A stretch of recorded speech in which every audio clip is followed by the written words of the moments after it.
اعوذ باللہ من الشیطان الرجیم بسم اللہ الرحمن الرحیم رب اشرح لی صدری ویسر لی امری واحلل عقدۃ من لسانی یفقہوا قولی اللہم صلی علی محمد وآل محمد وعجل فرجہم۔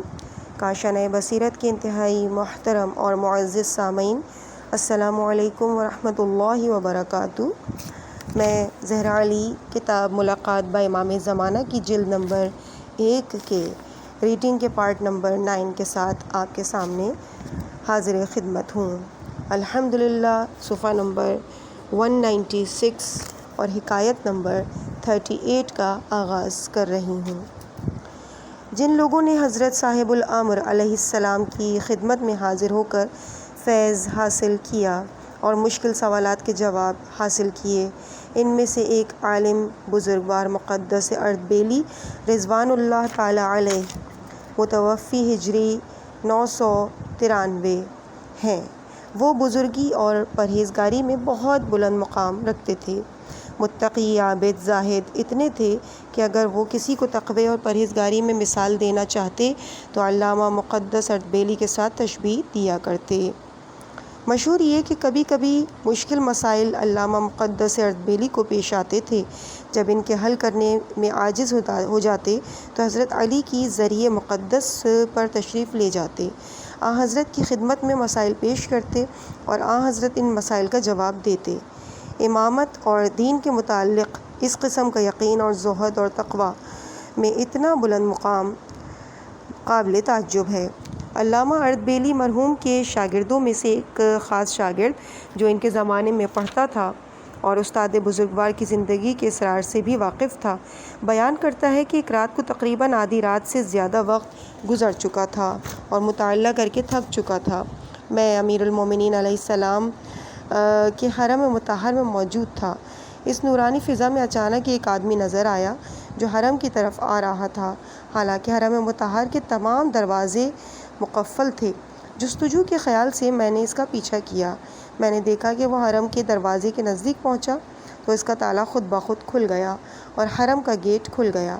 وہ جس دروازے پر ہاتھ رکھتا تھا وہ کھل جاتا تھا، یہاں تک کہ نہایت وقار کے ساتھ آیا اور حضرت علی امیر المومنین علیہ السلام کے حرم مطہر کے ساتھ آ کر کھڑا ہو گیا۔ سلام کیا، اسے سلام کا جواب ملا۔ میں نے وہ جواب بھی سنا اور پھر گفتگو شروع کر دی۔ ابھی گفتگو مکمل نہ ہوئی تھی کہ وہ شخص چلا گیا، شہر سے باہر نکلا اور مسجد کوفہ کی طرف روانہ ہوا۔ میں بھی اس راز کو معلوم کرنے کے لیے اس کے پیچھے چلا۔ وہ مسجد کے محراب میں داخل ہوا اور کسی کے ساتھ گفتگو کرنے لگا۔ جب اس کی گفتگو ختم ہوئی، مسجد سے نکلا اور واپس شہر کی طرف لوٹا۔ جب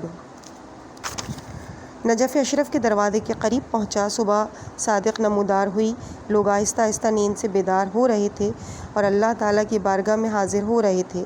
اچانک مجھے راستے میں چھینک آئی۔ میں نے بہت کوشش کی کہ اس کو روک لوں مگر کنٹرول نہ کر سکا۔ وہ شخص میری طرف متوجہ ہوا اور واپس پلٹا۔ جب میں نے اس کے چہرے کو غور سے دیکھا تو میرے استاد محترم آیت اللہ مرحوم مقدس اردبیلی تھے۔ ادب و سلام کے مراحل انجام دینے کے بعد میں نے ان کی خدمت میں عرض کیا، جس وقت آپ حرم مطہر میں داخل ہوئے، میں اس وقت سے لے کر اب تک ہر لحظہ آپ کے ساتھ رہا۔ آپ مہربانی کر کے مجھے بتائیے کہ حرم مطہر میں اور مسجد کوفہ کے محراب میں کس کے ساتھ گفتگو کر رہے تھے؟ مرحوم مقدس اردبیلی نے سب سے پہلے مجھ سے یہ اقرار لیا کہ جب تک میں زندہ ہوں کسی سے یہ راز بیان نہیں کرنا۔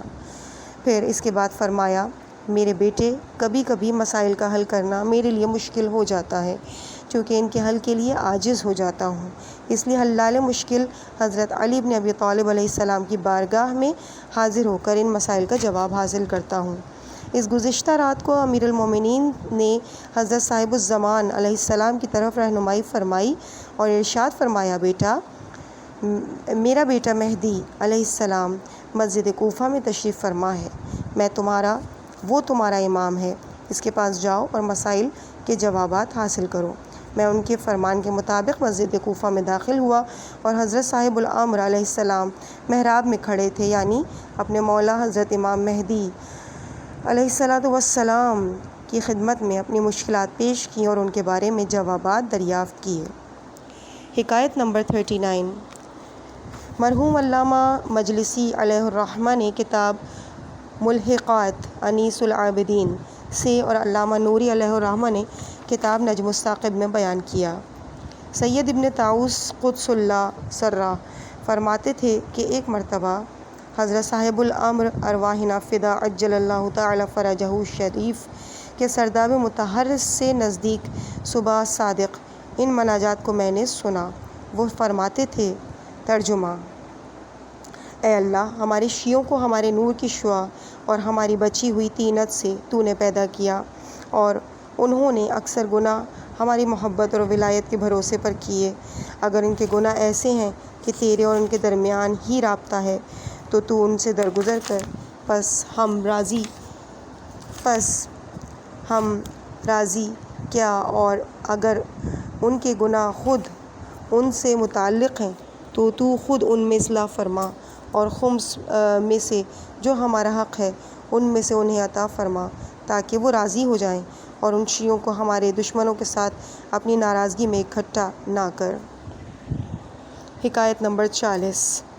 مرحوم علامہ سید بحر العلوم رضوان اللہ تعالی علیہ ان افراد میں سے ہیں جو کئی بار حضرت بقیت اللہ ارواحنا فدا کی خدمت میں حاضر ہوئے۔ کرامات کو علماء نے بزرگی و ستائش کے ساتھ نقل کیا۔ محدث قمی رحمۃ اللہ علیہ نے اپنی رجال کی کتاب میں 8 واقعات اس بزرگوار کی کرامات کے اور کئی بار حضرت کی خدمت میں حاضر ہونے کے رابطے کے متعلق درج کیے۔ ان میں سے ایک واقعہ اس طرح ذکر کیا کہ حضرت صاحب الامر علیہ السلام نے علامہ کو اپنی بغل میں لیا اور پیار و محبت اتنا تھا کہ اسے اپنے سینے سے لگایا۔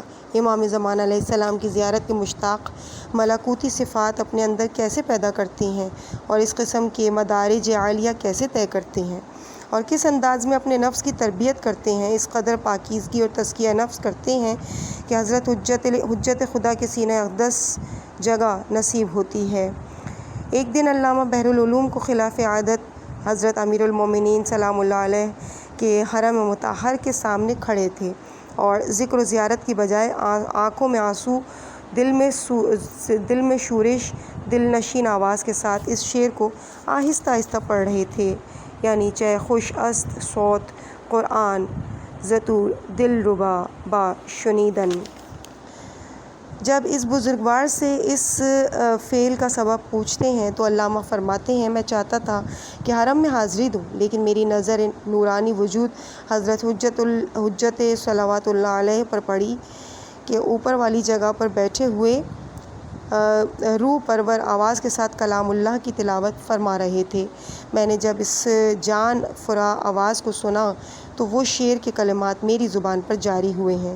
جس وقت حرم میں داخل ہوا، حضرت تلاوت کلام پاک کو اختتام پر پہنچا تو حرم مقدس سے باہر چلے گئے۔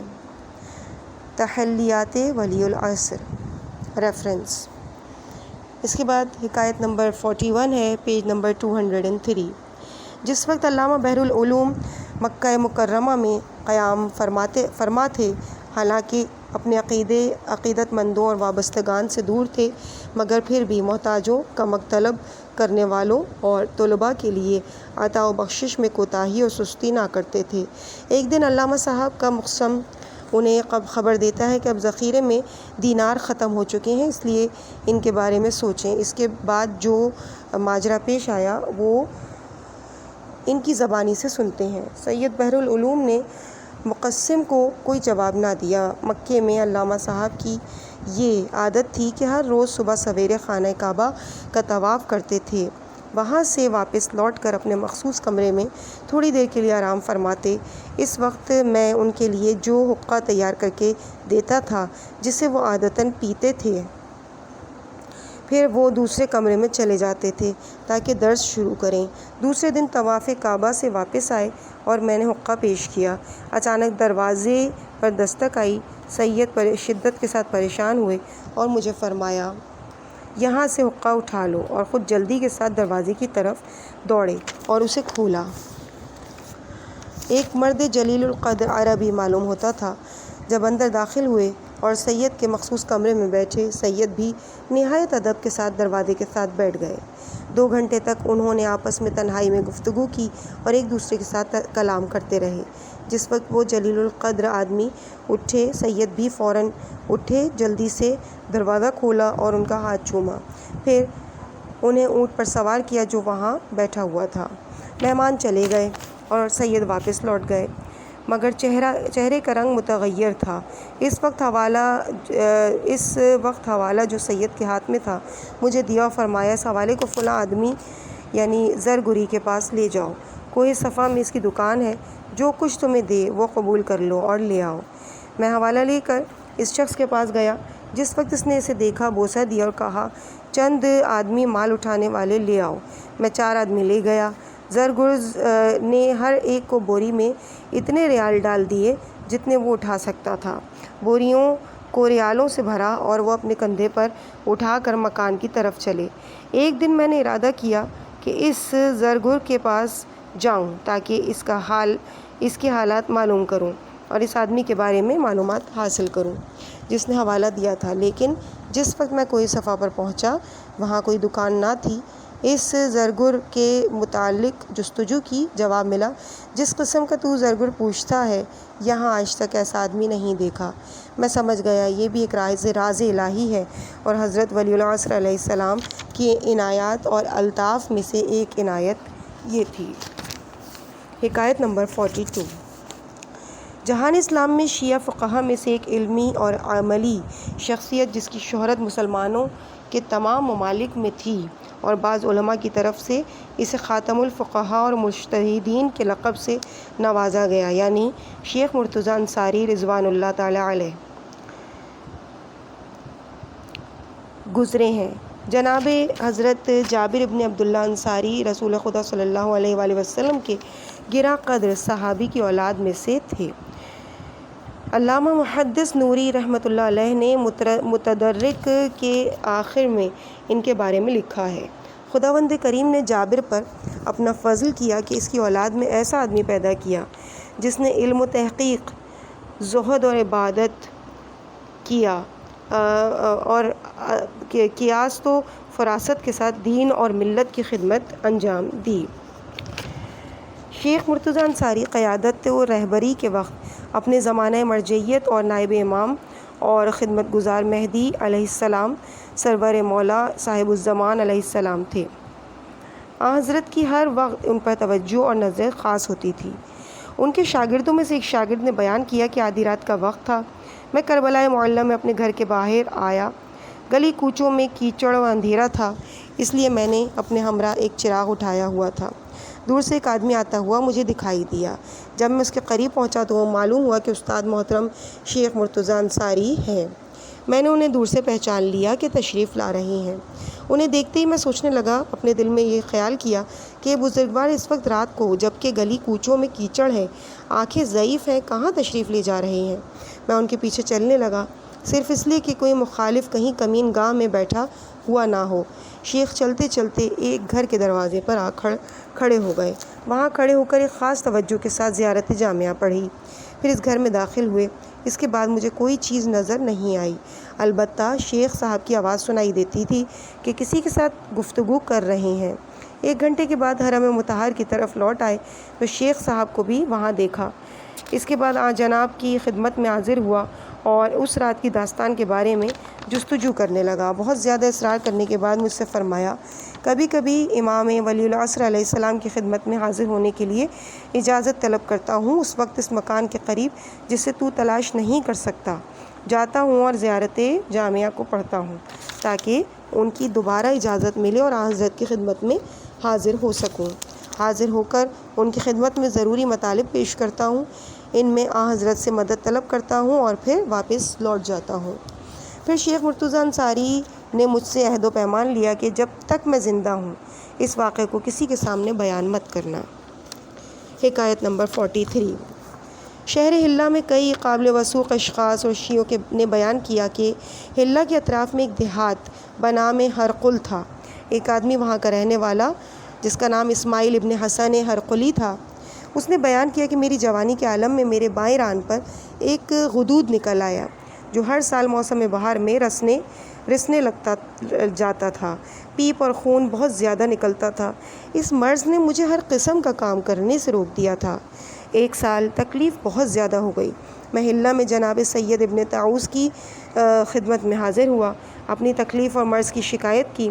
اس سید بزرگوار نے حلہ کے تمام ڈاکٹروں حکیموں کو اکٹھا کیا۔ اتباع کا ایک بورڈ تشکیل دیا گیا اور ان سب نے مل کر اتفاق سے جواب دیا کہ غدود ایسی جگہ پر ہے کہ اگر آپریشن کیا جائے تو قوی احتمال ہے کہ اسماعیل اپنی زندگی سے ہاتھ دھو بیٹھے گا، اس لیے اس کے آپریشن کی ہم جرت نہیں کر سکتے۔ سید ابن طاؤس نے مجھ سے فرمایا کہ میں قریب بغداد جا رہا ہوں، آپ میرے ساتھ بغداد تشریف لے چلیں، وہاں آپ کو دکھائیں گے، شاید کہ وہاں کے ڈاکٹرز علاج کرنے پر آمادہ ہو جائیں۔ میں نے ان کے حکم کی اطاعت کی اور ان کے ساتھ بغداد گیا۔ جناب ابن طاؤس نے بغداد کے ڈاکٹروں حکیموں کو اکٹھا کیا، وہاں ان کا اثر بھی بہت زیادہ تھا۔ اتباع کا ایک بورڈ تشکیل دیا گیا، انہیں میری بیماری کے بارے میں بتایا گیا، انہوں نے نہایت غور کے ساتھ معائنہ کیا۔ آخر کار انہوں نے بھی حلہ کے اتباع کی تائید کی اور میرا علاج کرنے سے معذوری ظاہر کر دی۔ میں بہت بے چین ہو گیا، دل میں سوچا کہ شاید ساری زندگی اس درد اور مرض کے ساتھ زندگی بسر کروں گا اور میری زندگی سیاہ ہو چکی ہے، اس تکلیف میں جل رہا ہوں۔ سید ابن طاؤس نے خیال کیا کہ میں شاید عبادت اور نماز وغیرہ کی وجہ سے بے قرار ہوں۔ انہوں نے مجھے فرمایا اللہ تعالیٰ ایسی حالت میں اس نجاست کے ساتھ بھی آپ کی نماز قبول کر لے گا، اور اگر تو اس پر مصیبت پر صبر کرے گا تو اللہ تجھے اجر دے گا۔ آپ ائمہ طاہرین علیہ السلام کی بارگاہ میں اپنی شکایت کریں، حضرت بقیت اللہ علیہ السلام سے استغاثہ کریں تاکہ آپ کو شفا عنایت فرمائیں۔ میں نے عرض کیا کہ اگر اس طرح ہے تو پھر میں سامرہ جاؤں اور ائمہ معصومین علیہ السلام سے التجا کروں گا تاکہ مرض سے نجات حاصل کر سکوں اور حضرت بقیت اللہ علیہ السلام کا وسیلہ تلاش کروں۔ لہٰذا سفر کے وسائل آمادہ کیے اور سامرہ کی طرف روانہ ہوا۔ وہاں پہنچ کر پہلے امام ہادی علیہ السلام اور امام عسکری علیہ السلام کی زیارت کا شرف حاصل کیا، پھر سرداب مطہر کی طرف گیا، رات وہیں گزاری، اللہ تعالیٰ کی بارگاہ میں بہت گریہ وزاری کی، صاحب الامر علیہ السلام کی خدمت میں استغاثہ بھی کیا۔ صبح دریائے دجلہ کی طرف گیا، وہاں نہایا دھویا، زیارت کے لیے غسل کیا، ایک برتن پانی سے پر کر کے اپنے ساتھ لیا، ائمہ معصومین علیہ السلام کے حرم مطہر کی طرف چل پڑا۔ لیکن ابھی میں شہر سے باہر ہی تھا کہ 4 گھوڑ سوار مجھے نظر آئے جو میری طرف ہی آ رہے تھے۔ سامرہ کے ارد گرد زیادہ تر سادات کے افراد ہی آباد تھے، اس لیے میں نے گمان کیا کہ یہ 4 اشخاص انہی میں سے ہیں۔ میں ایک طرف ہو گیا تاکہ وہ گزر جائیں، لیکن جس وقت میرے قریب پہنچے میں نے دیکھا کہ 2 جوان تلواریں ان کی کمر کے ساتھ لٹکی ہوئی ہیں اور ابھی ان کی ریش مبارک اگی ہوئی ہے، اور ایک ضعیف آدمی نہایت صاف اور پاک و پاکیزہ ہاتھ میں نیزہ ہے، چوتھے آدمی نے تلوار لٹکائی ہوئی ہے اور تحت الحنک ڈالی ہوئی ہے، اس کے ہاتھ میں بھی نیزہ تھا۔ دونوں نوجوان اس شخص کے بائیں طرف کھڑے ہوئے تھے، ضعیف آدمی دائیں طرف کھڑا ہوا تھا اور وہ شخص ہاتھ میں نیزہ لیے ہوئے راستے کے درمیان اس حالت میں کہ نیزے کو زمین پر گاڑ کے کھڑا ہوا تھا اور مجھے سلام کا جواب دیا۔ اس شخص نے مجھ سے پوچھا کہ کل آپ یہاں سے چلے جائیں گے؟ میں نے عرض کی جی ہاں۔ انہوں نے فرمایا کہ میرے قریب آؤ تاکہ میں تمہارا زخم دیکھوں۔ میں نے اپنا دل میں سوچا کہ یہ دیہاتی لوگ ہیں، نجاست سے پرہیز نہیں کرتے، میں نے بھی ابھی تازہ غسل کیا ہے، لباس بھی ابھی تر ہے، اگر میرے لباس کو ہاتھ نہ لگاتے تو بہتر تھا۔ بہرحال میں ابھی اسی فکر میں تھا کہ وہ شخص جھکا اور مجھے اپنی طرف کھینچ لیا اور اپنے ہاتھ زخم پر رکھ کر اتنا دبایا کہ مجھے درد محسوس ہوا۔ پھر اس نے اپنا ہاتھ اٹھا لیا اور زین کے اوپر پہلے کی طرح سیدھا بیٹھ گیا۔ اس ضعیف آدمی نے مجھ سے فرمایا افدحت یا اسماعیل، اے اسماعیل تو کامیاب ہو گیا۔ میں نے کہا آپ کامیاب ہوئے، اور تعجب بھی کیا کہ میرے نام سے کیسے واقف ہیں۔ پھر اس پیر مرد نے کہا کہ تو کامیاب ہوا اور تکلیف سے نجات پائی، یہ امام نجات پا لی ہے کہ یہ امام زمانہ علیہ السلام ہے۔ میں یہ لفظ سنتے ہی دوڑا، حضرت کی ران اور رکاب کا بوسہ لیا۔ میں نے عرض کی کہ آپ نے سے ہرگز جدا نہیں ہوں گا۔ پھر مجھے فرمایا کہ تو واپس لوٹ جا، مصلحت اسی میں ہے۔ میں نے کہا آپ سے ہرگز جدا نہیں ہوں گا۔ اس پیر مرد نے مجھ سے کہا اے اسماعیل تجھے شرم نہیں آتی؟ امام زمانہ نے 2 مرتبہ تمہیں کہا کہ واپس لوٹ جاؤ مگر تو اطاعت نہیں کرتا۔ میں کھڑا ہو گیا، وہ تھوڑا سا دور چلے گئے تو حضرت بقیت اللہ ارواحنا فدا میری طرف رخ انور کر کے کھڑے ہو گئے اور فرمایا جس وقت تو بغداد پہنچے گا مستنصر خلیفہ عباسی تجھے بلائے گا اور کچھ ہدیہ پیش کرے گا۔ اس سے کوئی چیز قبول نہ کرنا۔ میرے بیٹے رضی کو کہنا کہ علی ابن عوض کے نام تیرے بارے میں خط لکھے اور میں اسے سفارش کروں گا، جو کچھ تمہیں دے اسے قبول کر لینا۔ میں اسی جگہ کھڑا حضرت کے کلمات سن رہا تھا۔ آپ اپنی گفتگو ختم کرنے کے بعد واپس چلے گئے اور میری آنکھوں سے غائب ہو گئے، مگر میں ان کے فراق میں کثرت غم کی وجہ سے سامرہ جانے کی طاقت کھو بیٹھا۔ اسی جگہ روتا ہوا بیٹھ گیا اور حضرت کی جدائی کی وجہ سے آنسو بہاتا رہا۔ آخرکار 1 گھنٹے کے بعد وہاں سے سامرہ چل دیا۔ اہل شہر نے جب مجھے دیکھا تو کہا تیرا حال متغیر کیوں ہے؟ کسی کے ساتھ جھگڑا ہوا ہے؟ میں نے کہا نہیں، مگر آپ بتائیں کہ یہ گھوڑ سوار کون تھے؟ انہوں نے کہا ممکن ہے اس علاقے کے بزرگان سادات میں سے ہوں۔ میں نے کہا نہ، وہ اس علاقے کے بزرگوں میں سے نہیں تھے، بلکہ ان میں سے ایک حضرت صاحب الامر علیہ الصلاۃ والسلام تھے۔ انہوں نے پوچھا ان میں سے کون تھے؟ میں نے حضرت کی معرفی کرائی اور انہوں نے کہا کہ حضرت کو تو نے اپنے زخم کے بارے میں عرض کیا؟ میں نے کہا جی ہاں۔ انہوں نے خود اسے دبایا اور مجھے درد بھی محسوس ہوا تھا۔ انہوں نے میری ران دیکھی، زخم کا نام و نشان نہ تھا۔ میں نے خود بھی تعجب کیا اور شک میں پڑ گیا کہ شاید دوسری ران تھی، اس لیے دوسری ران دیکھی، اس پر بھی زخم کا نام و نشان نہ تھا۔ جس وقت لوگ میری طرف متوجہ ہوئے میں نے حضرت بقیت اللہ علیہ السلام کی برکت سے شفا پائی تو میرے ارد گرد جمع ہو گئے اور میرا قمیض پھاڑ دیا۔ اگرچہ چند افراد مجھے اس سے چھٹکارا دلاتے تو میں ان کے پاؤں تلے روندا جاتا۔ اگر یہ افراد مجھے چھٹکارا نہ دلاتے تو میں ان کے پاؤں تلے روندا جاتا۔ یہ واقعہ دونوں نہروں کے درمیان جو ناظر تھا اس نے سنا تو وہ آیا، پورا قصہ تمام خصوصیات کے ساتھ پوچھا اور چلا گیا۔ اس کا مقصد یہ تھا کہ وہ بغداد لکھے گا۔ میں اس رات کو وہیں ٹھہرا۔ صبح میرے چند دوست میرے ساتھ روانہ ہوئے اور میں بغداد کی طرف روانہ ہو گیا۔ دوسرے دن میں بغداد پہنچا۔ پل بغداد پر بہت سے لوگ جمع تھے اور اس راستے میں وہاں پہنچا تھا اس سے نام پوچھتے اور اس کی تمام خصوصیات کے بارے میں سوال کرتے، گویا کسی کے انتظار میں تھے۔ جس وقت انہوں نے مجھے دیکھا، میرا نام پوچھا اور مجھے انہوں نے پہچان لیا۔ سب میرے گرد جمع ہو گئے۔ نیا لباس میں نے پہنا ہوا تھا اسے ٹکڑے ٹکڑے کر کے لے گئے اور قریب تھا کہ میں ہلاک ہو جاؤں۔ اتنے میں سید رضی الدین چند افراد کے ہمراہ پہنچ گئے، لوگوں کو دور ہٹایا اور مجھے ان سے نجات دلائی۔ بعد میں معلوم ہوا کہ ناظر بین النہرین نے سارا واقعہ بغداد لکھ کر لوگوں کو آگاہ کر دیا تھا۔ سید رضی الدین نے مجھے کہا کہ جس شخص کے بارے میں افواہ ہے کہ اسے شفا ملی ہے، کیا وہ تو ہے؟ میں نے کہا جی ہاں۔ وہ گھوڑے سے نیچے اترا اور میرے زخم کو دیکھا، بہت غور کے ساتھ دیکھا چونکہ اس سے قبل اس نے زخم دیکھا ہوا تھا، لیکن اب اس کا نام و نشان بھی نہیں تھا۔ اس نے بہت گریہ کیا، غش کھا کے گر پڑا۔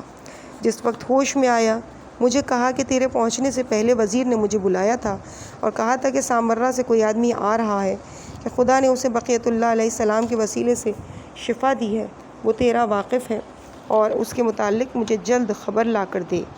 آخرکار وہ مجھے وزیر کے پاس لے گیا۔ وزیر قوم کا رہنے والا تھا اور اسے تعارف کرایا کہ یہ شخص میرے بھائی کے دوستوں میں سے ہے۔ وزیر نے میری طرف منہ کیا اور کہا اپنا واقعہ بیان کرو۔ میں نے اول سے آخر تک کا پورا واقعہ بیان کر دیا۔ جن اتبا نے پہلے مجھے دیکھا تھا وزیر نے انہیں اکٹھا کیا ہوا تھا، انہیں مخاطب کر کے پوچھا کیا تو نے اس مرد کو پہلے دیکھا ہے اور اسے پہچانتے ہو؟ سب نے کہا جی ہاں، اس کی ران پر ایک زخم ہے، اس کی تکلیف میں یہ مبتلا ہے۔ وزیر نے پوچھا اس کا علاج کیا ہے؟ سب نے کہا کہ اس کا علاج اس کے کاٹنے میں ہے اور اگر کاٹیں گے تو اسماعیل کا زندہ رہنا مشکل ہے۔ وزیر نے پوچھا فرض کریں کہ اگر آپریشن کریں اور وہ زندہ رہے تو اس کے ٹھیک ہونے کے لیے کتنی مدت درکار ہے؟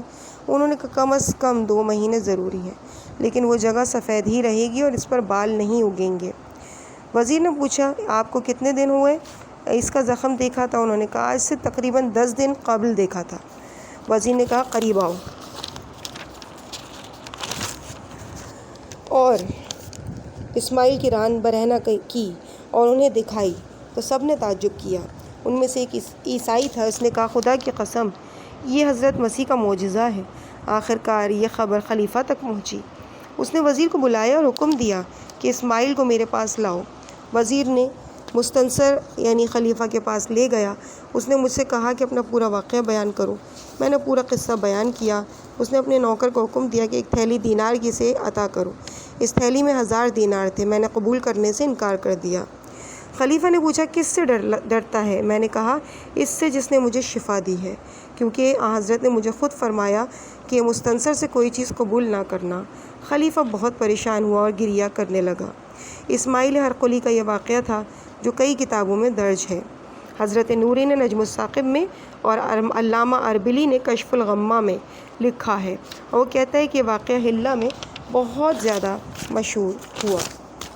عزیز سامعین، اس مقام پر ہم ریڈنگ کو یہیں پہ روکتے ہیں۔ انشاءاللہ اس سے آگے کی ریڈنگ پارٹ نمبر 10 میں آپ کے سامنے پیش کی جائے گی۔ حکایت نمبر 44 ہوگی اور پیج نمبر ہوگا 218۔ مجھے اپنی دعاؤں میں یاد رکھیے گا۔ والسلام علیکم ورحمۃ اللہ وبرکاتہ۔